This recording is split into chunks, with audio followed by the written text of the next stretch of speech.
2024 లేదా 25లో డిగ్రీ లేదా బీటెక్ చదివారా? సాఫ్ట్‌వేర్ జాబ్ కోసం ఎదురు చూస్తున్నారా? అయితే కోడ్ జ్ఞాన్ 100 డేస్ కోర్సులో చేరండి, జాబ్ సాధించండి. నమస్కారం, వెల్కమ్ టు సుమన్ టీవీ. నేను మీ యాంకర్ శ్రీ. భార్యాభర్తల మధ్య ఎస్పెషల్లీ విడాకుల కేసులో కనుక మనం ఎవిడెన్స్ని గ్యాదర్ చేయాలి అంటే ఎలక్ట్రానిక్ డివైజెస్ యూజ్ చేసి కనుక మనము ఎవిడెన్సెస్ని గ్యాదర్ చేసే ప్రాసెస్లో కోర్ట్ అన్నది ఆ ఎవిడెన్స్ని ఏ సినారియోలో యాక్సెప్ట్ చేస్తుంది, ఏ సినారియోలో యాక్సెప్ట్ చేయదు, వీటి గురించి క్లియర్గా ఇన్ఫర్మేషన్ ఇవ్వడానికి మనతో పాటు ఉన్నారు హైకోర్టు అడ్వకేట్ అలగిరి రవీంద్రనాథ్ గారు. అడిగి తెలుసుకునే ప్రయత్నం చేద్దాం. నమస్కారం సార్. నమస్తే అండి శ్రీ గారు. కోర్టు విషయానికి వస్తే ఎవిడెన్స్ అనేది చాలా ఇంపార్టెంట్ గా భావిస్తూ ఉంటారు.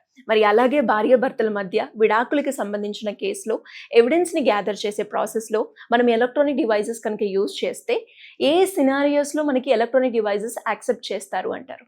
శ్రీ గారు, మనకి 2014, 2016 అప్పటి వరకు కూడా ఎలక్ట్రానిక్ డివైసెస్ యొక్క వాడకం తక్కువ ఉండేది. సో ఇండియన్ ఎవిడెన్స్ యాక్ట్ 1872 ప్రకారం ఎట్లా ఉండేదంటే తప్పనిసరిగా ఎలక్ట్రానిక్ డివైస్ యొక్క ఎవిడెన్స్ ను కూడా మనం ఎవిడెన్స్ గా ప్రొడ్యూస్ చేసేవాళ్ళం. కానీ కొన్ని రకాల సందర్భాల్లో ప్రాబ్లమ్స్ రావడం జరిగింది. పుట్టుస్వామి వర్సెస్ కేసులో సుప్రీంకోర్టు ఇచ్చినటువంటి ఎప్పుడైతే 2014లో ఒక జడ్జిమెంట్ రావడం జరిగిందో దాని తర్వాత వ్యక్తిగత స్వేచ్ఛ అన్నది ఇంపార్టెన్స్ పెరిగింది, ఒక ఫండమెంటల్ రైట్గా పెరిగింది. అంటే ఎలా నేను చెప్తానంటే, ఉదాహరణకి భార్యాభర్త ఇద్దరు ఉన్నారు. సో భర్త ఏదో అడల్టరీలోనో వేరే పర్సన్ తోటి రిలేషన్షిప్లో ఉన్నారు.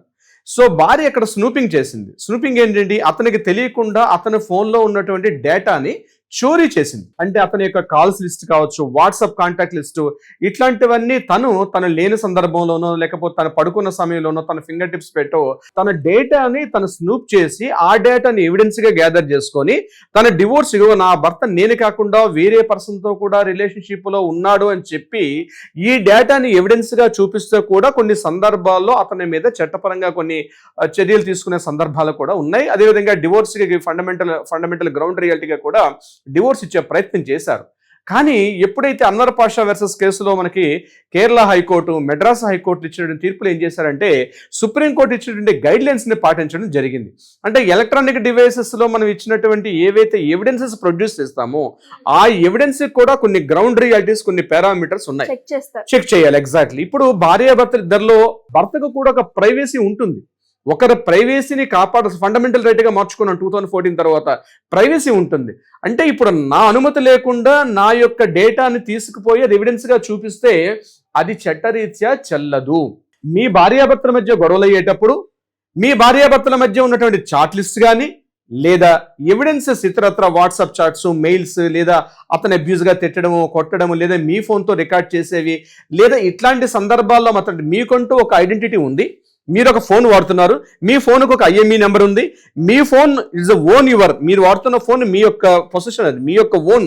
సో మీ ఫోన్ నుంచి డేటా కలెక్ట్ చేసేది మాత్రమే మనం దాన్ని ఎవిడెన్స్ సబ్మిట్ చేయాలడానికి అవకాశం ఉంటుంది. దాన్ని 65B అంటారు. మనకి సెక్షన్స్లో మాట్లాడుకునేటప్పుడు 65B ఎవిడెన్స్ అంటారు. అంటే ఎలక్ట్రానిక్ డివైస్ మనం ప్రొడ్యూస్ చేసేటప్పుడు మీ పర్టికులర్ ఫోన్ మాత్రం ఉండాలి.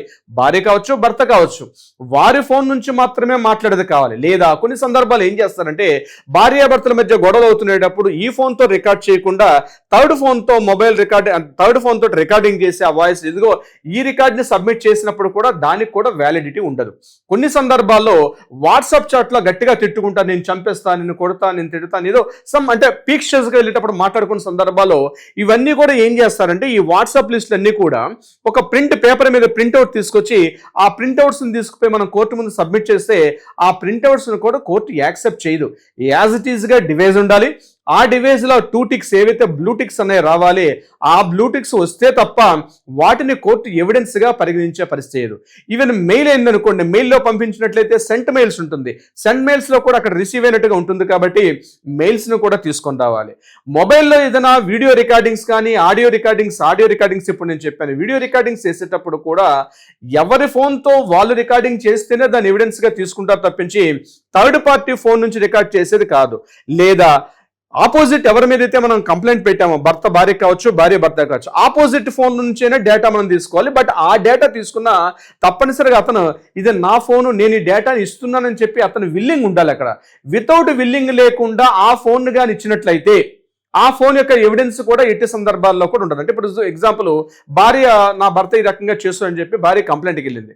ఏ డేటా నుంచి ఇచ్చింది? భర్త యొక్క ఫోన్ నుంచి ఇచ్చిన డేటాని, అంటే యాజ్ గా తను కలెక్ట్ చేసి ఆ డేటాని చూపిస్తే ఆ డేటాని కోర్టు ఎవిడెన్స్ గా తీసుకోదు. అక్కడ ఏం ఉండాలి? 65B సర్టిఫైడ్ ప్రకారం అతను ఆ డేటాని కంపల్సరీ ఆ డేటా నేను విల్లింగ్ ఇస్తున్నానని చెప్పి అతను ఇవ్వాలి. ఇది ఎక్కడైనా సాధ్యపడుతుందా?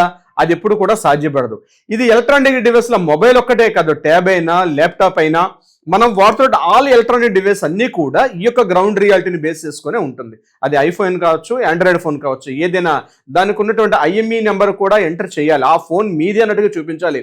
కొన్ని సందర్భాల్లో ఆ ఫోన్ మీదని ప్రూవ్ చేయడానికి అని చెప్పి ఆ ఫోన్ బిల్లును కూడా అడిగే సందర్భాలు కూడా ఉంటాయి కోర్టులో. అంటే వేరే థర్డ్ పార్టీ ఫోన్ మీద, అంటే మీ ఫోన్ ఎలా ప్రూవ్ చేస్తాం అంటే మీరు పే చేసినటువంటి ఫోన్ బిల్ అనేది ఉండాలి. ఆ ఫోన్ మీ ఓన్ పర్చేజ్ కూడా తెలియాలి అక్కడ. సో మీ ఫోన్ నుంచే మీరు వాడుతున్నారు అన్నటువంటి ఒక ఐడెంటిటీ చూపించాలి ఫామ్ 65B. కొన్ని సందర్భాల్లో కొంతమంది ఏం చేస్తారంటే డేటా స్టోరేజ్ ఫుల్ అయిపోయిందని చెప్పి కొన్ని సందర్భాల్లో పెన్ డ్రైవ్ లో లోడ్ చేయడము, లేదా వేరే స్టోరేజ్ లో కూడా స్టోర్ చేయొచ్చు. అటువంటి సందర్భాల్లో కూడా కోర్టు ఆ పెన్ డ్రైవ్ లో స్టోరేజ్ చేసిన, లేకపోతే ఇతరత్ర ఏదైనా క్లౌడ్ స్టోరింగ్స్ లో కానీ అక్కడ స్టోరేజ్ చేస్తే వాటిని కూడా తీసుకుంటుంది. కానీ చాలా సందర్భాల్లో నేనేమంటే ఇట్లాంటి ఎవిడెన్సెస్ గ్యాదర్ చేసేటప్పుడు క్లౌడ్ టెక్నాలజీ వాడుకుంటే బెటర్. ఎందుకంటే మీకంటూ ఒక మెయిల్ ఉంటుంది, మీ మెయిల్కి ఒక డ్రైవ్ ఇస్తారు, కొంత స్టోరేజ్ ఇస్తారు, మీకు క్లౌడ్ డ్రైవ్ ఉంటుంది. ఆ క్లౌడ్ డ్రైవ్ ఫర్ ఎగ్జాంపుల్ మీకు ఒక మెయిల్ ఐడి ఉందనుకోండి, ఇప్పుడు భార్య కావచ్చు, భర్త కావచ్చు. ఈ భార్యాభర్తల మధ్య ఉండేటప్పుడు ఎవరైతే కంప్లైంట్ రైజ్ చేశారో వాళ్ళు ఏం చేస్తారంటే దానికి సంబంధించినటువంటి ఒక మెయిల్ ఐడి ఉంటుంది. ఆ మెయిల్ ఐడి పాస్వర్డ్స్, వీళ్ళ డేట్ ఆఫ్ బర్త్, వీళ్ళతో ఉన్నటువంటి మెయిల్ ఐడి, దాంట్లో బై డిఫాల్ట్ మెయిల్ ఇచ్చేటప్పుడే మనకు ఒక 16 GB వరకు, మనకి గూగుల్ వాళ్ళు అయితే 16 GB వరకు ఇస్తారు, వేరే మెయిల్స్ కూడా ఆల్మోస్ట్ 16 GB ఉంది. ఆ క్లౌడ్ లో ఒక 16 GB డ్రైవ్ లో ఉంటుంది. ఈ డేటాని డ్రైవ్ లో స్టోరేజ్ చేసి డ్రైవ్ లో నుంచి మళ్ళీ తీసుకున్నప్పటికి కూడా వాటిని కూడా ఎవిడెన్స్ గా పరిగణించే పరిస్థితి ఉంటుంది. సో అంటే క్లౌడ్ లో స్టోరేజ్ చేసుకోవచ్చు, పెన్ డ్రైవ్ లో స్టోరేజ్ చేయొచ్చు, ఇతర హార్డ్ డిస్క్ లో ఇట్లాంటివి కూడా స్టోరేజ్ చేసుకోవచ్చు. బట్ ఏదేమైనప్పుడు కూడా హార్డ్ డిస్క్ లో స్టోరేజ్ చేసిన లేదా పెన్ డ్రైవ్ లో స్టోరేజ్ చేసిన ఇతరత్ర డివైస్లో, అంటే స్టోరేజ్ డివైస్ ఏమైనా ఉంటే వాటిలో స్టోరేజ్ చేశారంటే తప్పనిసరిగా ఫామ్ 65B అని సెల్ఫ్ డిక్లరేషన్ ఇస్తూ ఉన్నటువంటిది ఇవ్వాలి. కొన్ని సందర్భాల్లో మాకంత స్టోరేజ్ టెక్నాలజీ తెలియదండి, మేము టెక్నీషియన్ యొక్క సపోర్ట్ తీసుకొని దీన్ని స్టోరేజ్ చేసామంటే ఆ టెక్నీషియన్ ఎవరైతే దానికి సంబంధించిన కంప్యూటర్ అనలిస్ట్ కానీ కంప్యూటర్ ఆ సంబంధించిన హార్డ్వేర్ ఎవరైతే టెక్నీషియన్ ఉంటారో అతని దగ్గర నుంచి కూడా డిక్లరేషన్ కంపల్సరీ తీసుకోవాలి. అతను డిక్లరేషన్ ఇవ్వాలి, నేను ఈ స్టోరేజ్ ఎగ్జాక్ట్లీ నా క్లయింట్కి నేను స్టోరేజ్ ఇచ్చాను చెప్పి ఆ థర్డ్ పార్టీ ఎవరైతే ఉన్నారో అటువంటి అతను డిక్లరేషన్ ఇస్తే కూడా దాన్ని కూడా యాక్సెప్ట్ ఇస్తారు. బట్ ఏదైనా ఎవిడెన్స్ గ్యాదర్ చేసేటప్పుడు ఎలక్ట్రానిక్ ఎవిడెన్సెస్ లో 2014 తర్వాత పుట్టుస్వామి కేసు తర్వాత వచ్చినటువంటి ఏదైతే గ్రౌండ్ రియాలిటీస్ సుప్రీంకోర్టు ఇచ్చిందో, కేరళ హైకోర్టు, మెడ్రాస్ హైకోర్టు ఇచ్చిన ఎవిడెన్సెస్ కలెక్షన్ లో ఇంత పకడ్బందీగా ఉంటుంది. కానీ నా దగ్గరికి రీసెంట్ గా వచ్చే క్లయింట్స్ చాలా మంది ఏంటంటే ఒక పేపర్ మీద ప్రింట్అవుట్స్ తీసుకొని చూడండి సార్ ఎట్లా చార్ట్ లిస్ట్ లో ఎట్లా కొట్టాడు, లేదండి ఆయన ఆర్గ్యూ చేసుకునేటప్పుడు ఫోన్ పగిలిపోయిందంటే, ఫోన్ పగిలిపోతే ఫిజికల్ డ్యామేజ్ అయితే ఎటువంటి ఎవిడెన్స్ అన్నవి ఏమీ లేవు. అందుకని మీకు ఏమంటారంటే ఇప్పుడు కంపల్సరీ ఒక ఫోన్ మనం వాడుతున్నాం, అది ఆండ్రాయిడ్ ఫోన్ కానీ iOS ఫోన్ కానీ, ఆ ఫోన్ వాడేటప్పుడు తప్పనిసరిగా ఒక మెయిల్ ఐడి ఉంటుంది, ఆ లాగిన్ ఐడీస్ ఉంటాయి. ఒకవేళ ఫోన్ ఫిజికల్ గా డ్యామేజ్ అయినా సెకండ్ ఆప్షన్ ప్రకారం మనకు ఉంటుంది. ఇవి గుర్తుపెట్టుకోండి. సార్ ఫోన్ పగిలిపోయింది కాబట్టి నేను ఆ డివైస్ లో చూపించలేను అని చెప్పి భయపడాల్సిన అవసరం అటు భర్త కావచ్చు, భార్య కావచ్చు, ఇటువంటి సందర్భాలు ఉండే అవకాశం చాలా తక్కువ. సో ఆ డేటాని ఏదైతే స్టోరేజ్ చేస్తాం అంటే ఇక్కడ నేను 2 ఆప్షన్స్ చెప్పాను. ఒకటి హార్డ్ డిస్క్ లో స్టోరేజ్ చేసుకోవచ్చు, పెన్ డ్రైవ్ లో స్టోరేజ్ చేసుకోవచ్చు, లేదా అదే డివైస్ లో స్టోరేజ్ చేయొచ్చు. ఇది కాకుండా క్లౌడ్ టెక్నాలజీలో కూడా స్టోరేజ్ చేసుకోవచ్చు. ఈ వీటన్నిటిని కూడా యాక్సెప్టెన్స్ ఇస్తారు. బట్ 65B అనేది మ్యాండేటరీ. ఆ డేటా స్టోరేజ్ చేసినప్పుడే ఈ డేటాని మనం కోర్టులో ఎవిడెన్స్ గా ప్రాపర్ గా చూపించేటప్పుడు దాన్ని యాక్సెప్టెన్స్ ఇస్తారు, లేకపోతే కోర్టు మాత్రం యాక్సెప్టెన్స్ ఇవ్వదు. ఇవన్నీ కూడా ఫిజికల్ గా తీసుకెళ్లి మనం చూపిస్తే ఇవన్నీ కూడా బుట్ట దాఖలు చేసే అవకాశం ఉంటుంది. DVC అయినా, లేదా అంటే డొమెస్టిక్ వైలెన్స్ జరిగింది, లేదా డివోర్స్ గ్రౌండ్ రియాలిటీ పలానా హస్బెండ్ ఉన్నాడు కాబట్టి జరిగిందని చెప్పి. రీసెంట్ గా నేను మీకు ఒక ఎగ్జాంపుల్ కూడా చెప్తాను. సెక్షన్ 306 భార్యాభర్త ఇద్దరు ఉన్నారు. ఆ భార్యాభర్త ఇద్దరులో కూడా ఆమె సూసైడ్ చేసుకొని చనిపోయింది. ఎందుకు చనిపోయింది అంటే కోర్టు ఏం చెప్పింది, కేవలం భర్త వేరే అమ్మాయితో ఫిజికల్ రిలేషన్షిప్ కలిగి ఉన్నాడని చెప్పి 306 పెట్టారు వాళ్ళ మీద. అంటే ఆత్మహత్యకు ప్రేరేపణ జరిగింది అన్నటువంటి కేసు మీద ఫైల్ చేసినప్పుడు అక్కడ వాళ్ళ ప్రాపర్ ఎవిడెన్స్ సబ్మిట్ చేయలేకపోయారు. ప్రాపర్ ఎవిడెన్స్ ఏంటంటే వేరే అమ్మాయితో రిలేషన్షిప్ ఉండడం అని కాదు, ఆ రిలేషన్షిప్ ఉండడం వల్లే ఈ అమ్మాయి సూసైడ్ చేసుకుందని అన్నటువంటి మళ్ళీ ఎవిడెన్స్ చూపించాల్సి వస్తుంది. కేవలం మాటలతో ఓరల్ గా వేరే అమ్మాయితో కలిసింది, ఈ అమ్మాయి చనిపోయింది ఆల్రెడీ, ఈ అమ్మాయి సూసైడ్ చేసుకుంది చనిపోయింది. వీలైతే మనకు దానికోసం ప్రత్యేకంగా వీడియో చేద్దాం. చనిపోయినప్పటికీ కూడా ఆమె చనిపోయినప్పటికి కూడా 306 అక్కడ ఆత్మహత్య కింద వచ్చినప్పుడు కూడా అక్కడ ఎవిడెన్స్ ఏమైంది, ఆమె ఆల్రెడీ హస్బెండ్ వేరే వ్యక్తితో కలిసి ఉన్నారు అని కేవలం తెలుసుకొని ఈ అమ్మాయి చనిపోయింది అని చెప్పడానికి ఇక్కడ ఎక్యూజ్డ్కి ఎవరైతే హస్బెండ్ ఉన్నారో ఎక్యూజ్డ్కి శిక్ష ఖరారు చేయడానికి సుప్రీంకోర్టు ఢిల్లీ హైకోర్టు ముందుకు రాలేదు. కారణం ఏంటి, ప్రాపర్ ఎవిడెన్స్ కావాలంటే కేవలం ఉండడం వల్ల చనిపోవడం అంటే అది రియాలిటీ కాదు.